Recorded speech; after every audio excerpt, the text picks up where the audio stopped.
Today, we're stepping into a story that every family in America feels, whether they talk about it or not. This is part 1 of our new series, The Holiday Economy, and this episode is called The Price of Joy. If you're new to the channel, welcome to a community that values clarity, honesty, and meaningful storytelling about the world we're living in. And if you've been with us for a while, thank you for being part of this growing family. Your support, your comments, your insights, they're the heartbeat of this show. The holiday season is magical. It's nostalgic. It's emotional. But it's also expensive, more expensive than ever.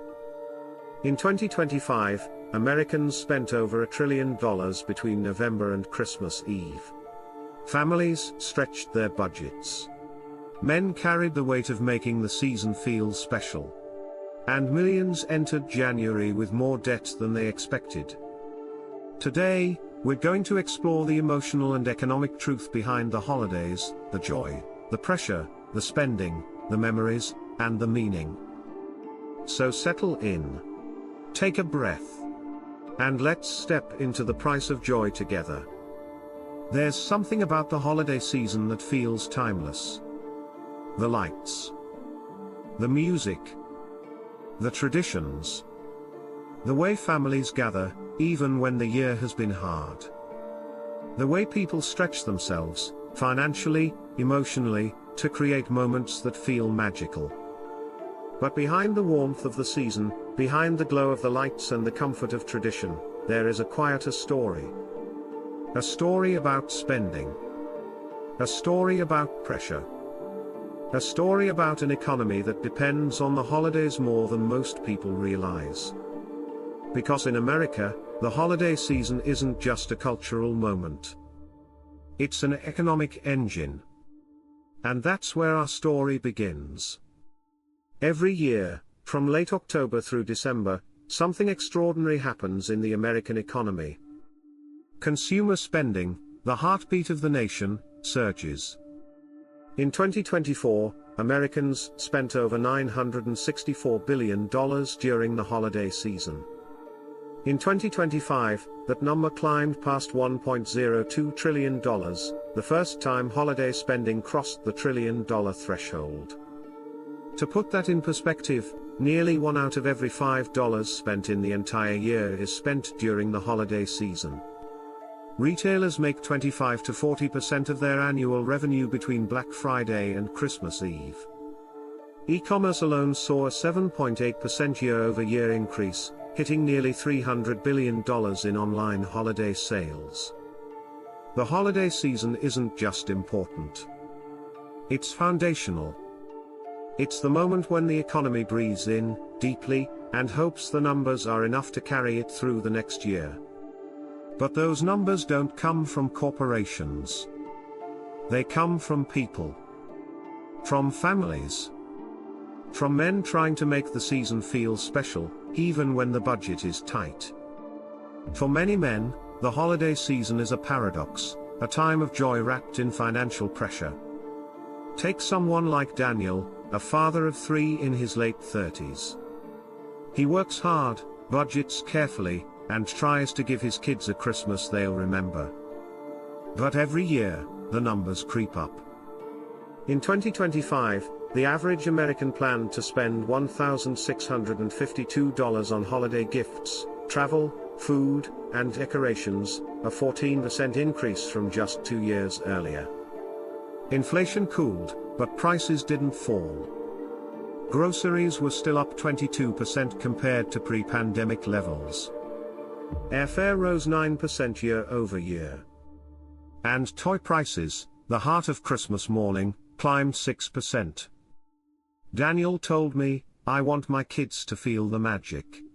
But every year, it feels like the magic costs more. He's not alone. Nearly 62% of Americans say the holidays are their most financially stressful time of the year. 1 in 3 say they go into debt to afford the season. And 42% say they feel pressure to spend more than they can comfortably afford. The holidays are beautiful.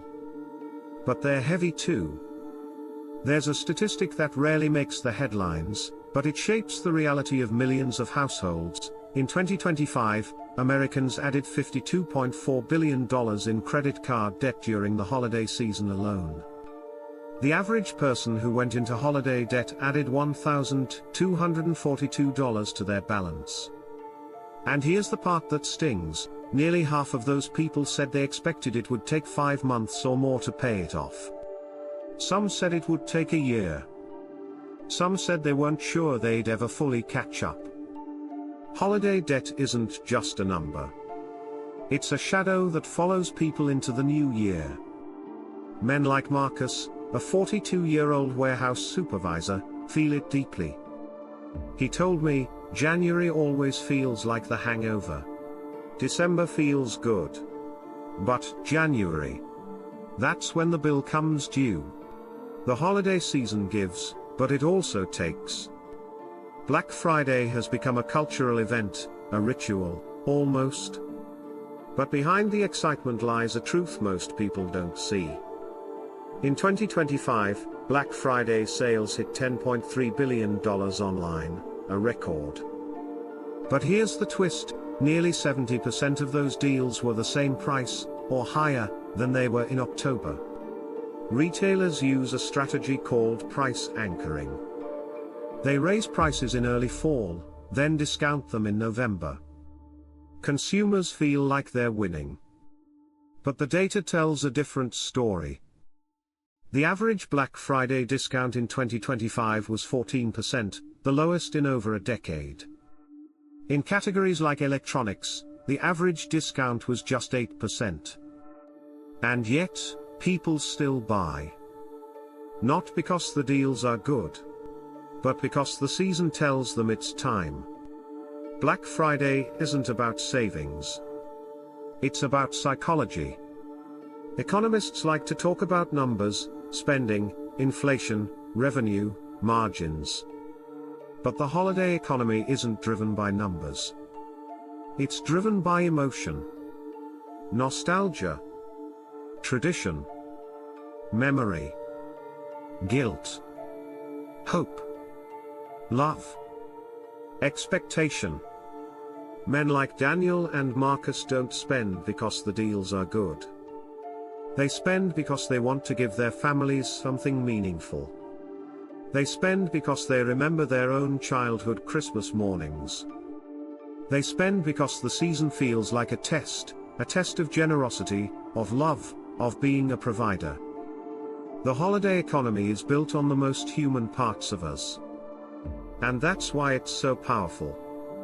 In Section 2, we go deeper into the heart of the holiday economy. We explore the industries that depend on the season. The retailers that rise and fall. The psychological triggers that drive spending. The hidden costs of holiday travel.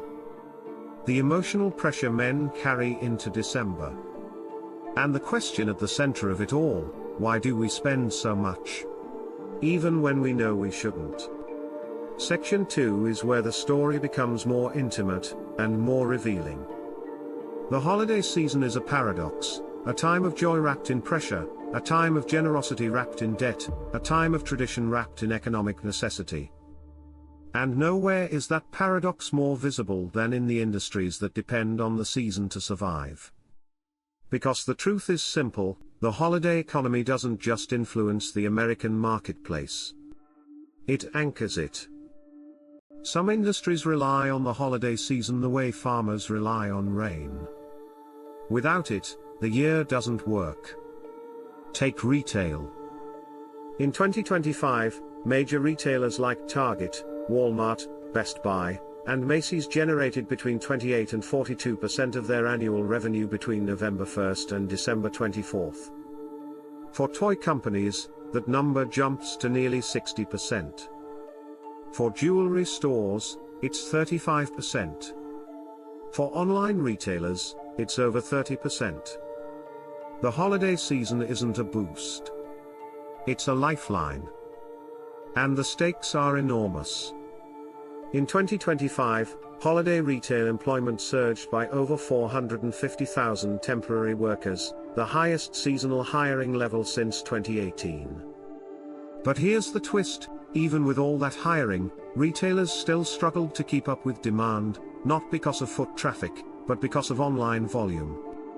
E-commerce holiday sales hit $298 billion, a 7.8% increase from the previous year. Mobile shopping alone accounted for 54% of all online holiday purchases. The holiday economy isn't just big. It's evolving. Economists can measure spending, but they can't measure the feeling behind it, the emotional gravity that pulls people toward the checkout line. Holiday spending is driven by something deeper than discounts. It's driven by memory. Take someone like Anthony, a 45-year-old father who grew up in a small town where Christmas was simple: homemade gifts, hand-me-down decorations, a tree cut from the woods behind the house.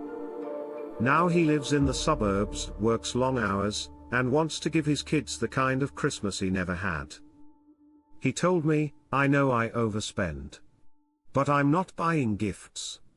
I'm buying moments." And the data backs him up. In 2025, 71% of Americans said they spend more during the holidays because they want to create meaningful memories. 58% said they feel pressure to match or exceed last year's gifts. And nearly half said they buy gifts to avoid disappointing someone they love. The holiday economy isn't built on logic. It's built on emotion. And retailers know it. Holiday marketing is one of the most sophisticated psychological operations in the modern economy. Retailers spend over $40 billion on holiday advertising, more than any other season by a wide margin. And they don't just advertise products.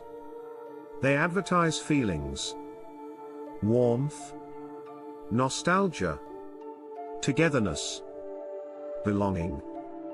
The average American sees between 1,200 and 1,800 holiday-themed ads between Thanksgiving and Christmas. And those ads work. Studies show that holiday imagery increases purchase intent by up to 34%. Limited time offers increase urgency by 22%. And gift-centered messaging increases spending by 18%. But the most powerful tool of all is something called emotional anchoring, the idea that people buy not because they need something, but because they want to feel something. Retailers don't sell products in December. They sell meaning. Holiday travel is one of the most expensive parts of the season, and one of the least discussed. In 2025, over 119 million Americans traveled between December 20th and January 2nd, the highest number ever recorded. Airfare rose 9% year over year. Hotel prices climbed 11%. Rental car rates jumped 14%. And gas prices, though lower than the previous year, still averaged $3.42 per gallon nationwide. A family of 4 traveling for Christmas spent an average of $2,184 on transportation, lodging, and food, before gifts. Men like Carlos, a 50-year-old electrician, feel that cost deeply. His family lives 3 states away. Every year, he drives 12 hours to spend Christmas with them. He told me, "It's not the gifts that get me. It's the gas, the food, the hotel. But I can't not go. It's Christmas." The holiday economy isn't just about what people buy. It's about where they go, and what it costs to get there. There's a part of the holiday economy that rarely gets talked about: the emotional pressure men carry into the season. Men are more likely than women to say they feel responsible for making the holidays special. They're more likely to overspend. More likely to hide financial stress. More likely to take on holiday debt. And more likely to say they feel judged by the quality of the gifts they give. In a 2025 survey, 68% of men said they feel pressure to provide a memorable holiday experience. 41% said they feel guilty when they can't afford the gifts they want to give. And nearly half said they worry their children will compare their Christmas to others. The holiday season is beautiful. But for many men, it's also a test of generosity, of provision, of love. And that pressure shapes the economy more than any statistic ever could. In Section 3, we explore the final layer of the holiday economy, the long-term consequences of seasonal spending.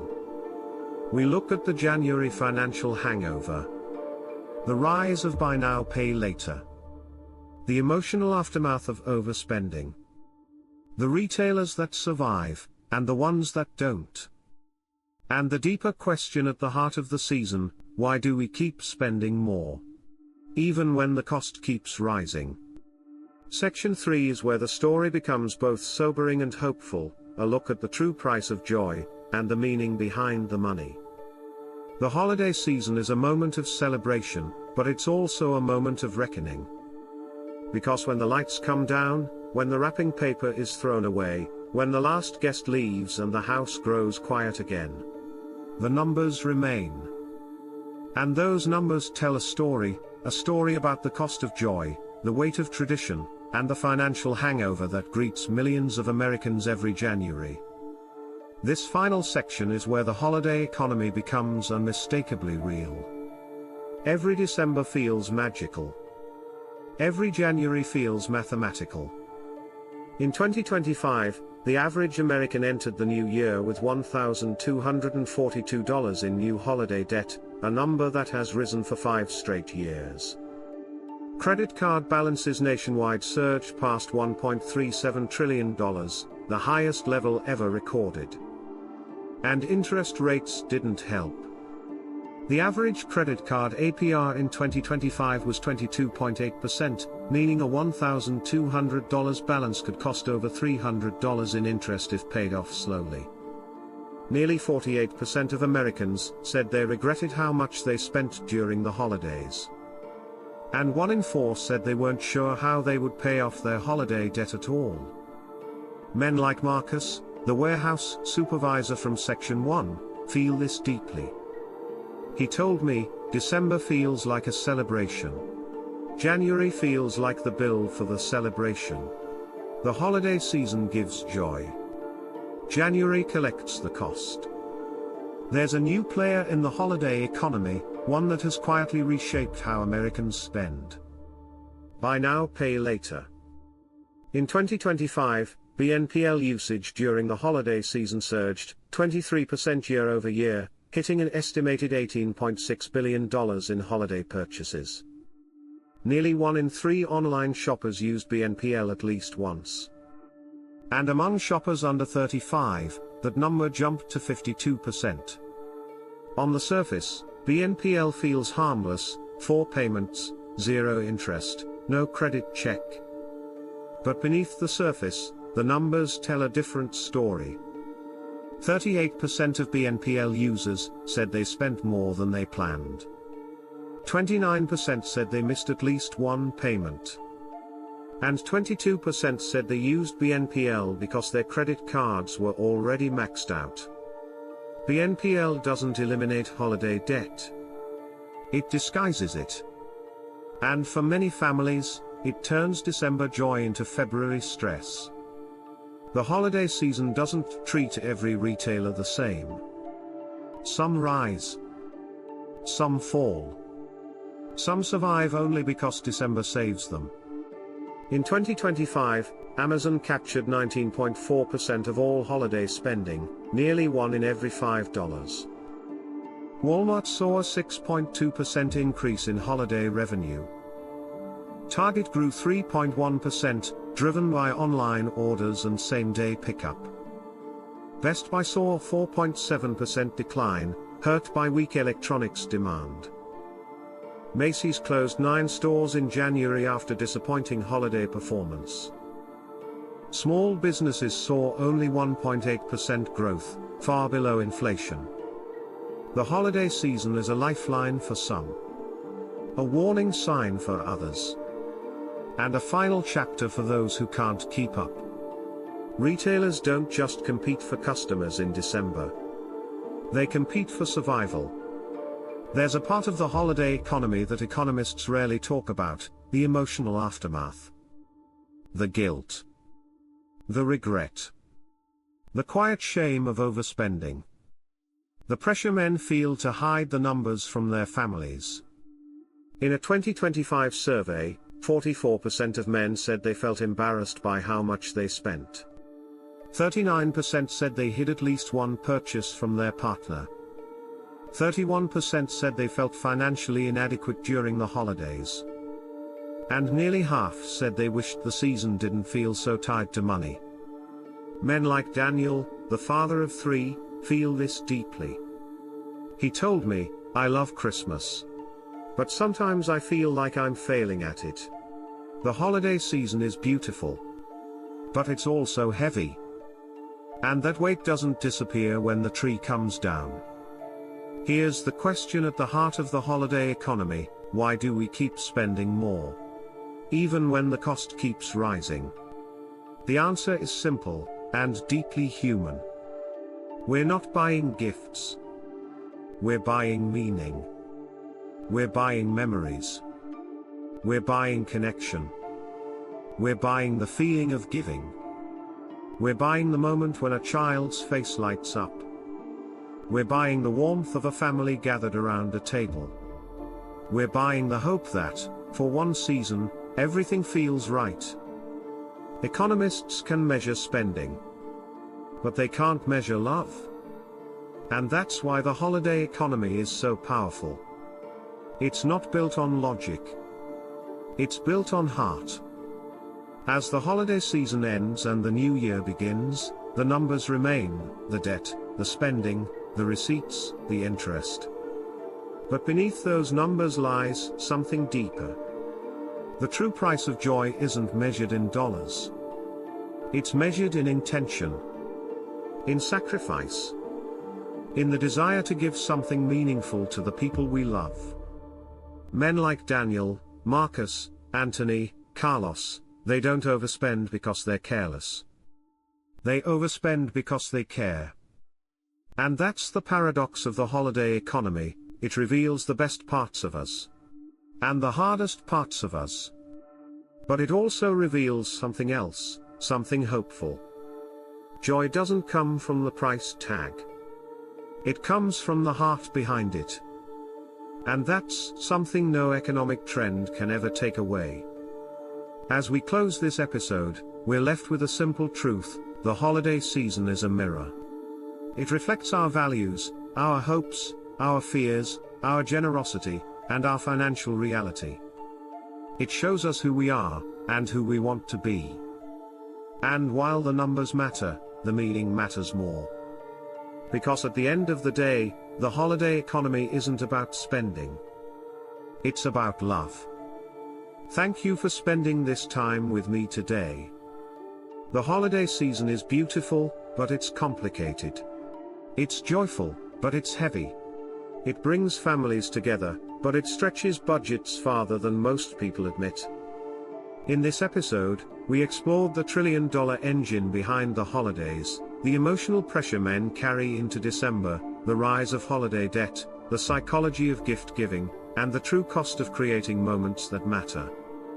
But here's the truth that rises above all the numbers. Joy isn't measured in dollars. It's measured in intention.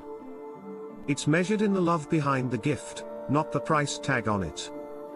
If today's episode resonated with you, make sure you follow the show, share this with someone who needs to hear it, and jump into the comments to tell me what stood out.